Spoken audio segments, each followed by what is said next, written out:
kulankan oo lagu soo dhaweynayay isla markaana lagu taageerayay xubnaha gudiyada doorashooyinka qaran ee ku matala gobolada waqooyi ayaa waxa lagu qabtay magaalada Muqdisho waxaana kulankaasi ka qayb galay salaadiin aqoonyahan dhalinyaro waxgarad haween ka soo jeeda gobolada waqooyi xubnihii kulanka ka hadlay ayaa sheegay inay soo dhaweynayaan raalina ka yihiin gudiga doorashooyinka qaran ugu horreyn ayaa waxaa madasha ka hadlay salaadiin aqoonyahan iyo haweenkii goobta ku sugnaa waxaan haddaba halkan ka cadaynaynaa inaanu taageersanahay haddaanu nahay beelaha waqooyi dirta waqooyi haddaanu nahay inta iyada halkan joogto oo dhan waxaanu taageersanahay gudiga doorashooyinka ee gobolada waqooyi loo soo magacaabay أنا تاجر بوحدة موجينينا دلنيارada كوميشنكا غيرانka Soomaaliyeed iyo كوميشنكا gobolada waqooyi ka soo jeeda waxaan nahay dad aad ugu qanacsan waana soo dhaweynaynaa hambalyaanu leenahay mar koowaad hambalyaanu leenahay mar labaad hambalyaanu leenahay mar saddexaad waxaanu kaloo u hambalyeeynaa oo halkan hambalyo uga soo jeedinaynaa xukuumadii sharafta lahayd ee garatay ee noo soo doortay inay dadka karaamada iyo sharafta leh mutacalimiinta ah aqoonyahanada ah inayna hor keento oo wax noogu dhiibto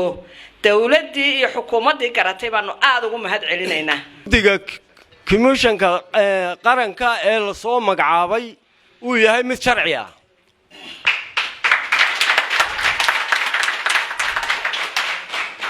sharci darro ma runtii waa sharci waxa soo magacaabay ilaahay xaq u lahaa gaar ahaan xubnaha ku metelaya gobolada waqooyi ee Somaliland gaar ahaan dir waqooyi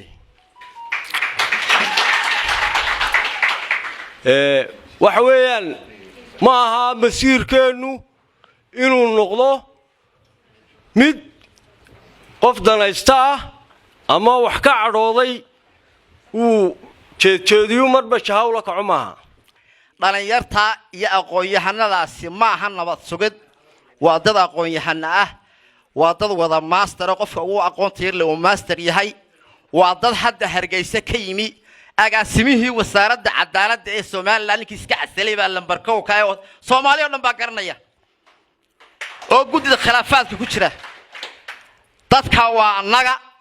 waa dadka Soomaali maamulada imika gudida la magacaabay ugu mustaqbalka wacan leh waa dadka ugu akhlaaqiyadka wacan leh waa dadka ugu diiniyanka wacan leh ekis xildhibaan Dr. Ibrahim Suleyman Xaaji Nuur ayaa ugu dambeyn saxaafadda u akhriyay warmurtiyad laga soo saaray kulanka lagu taageerayo gudiga doorashooyinka xasiib wuxuu u soo dhaweynaynaa una taageeraynaa dhalinyarada wiilasha gabdhaha leh ee gudiga ku jira sare iyo kan hoosaba maxamed cali weheliye Universal TV magaalada Muqdisho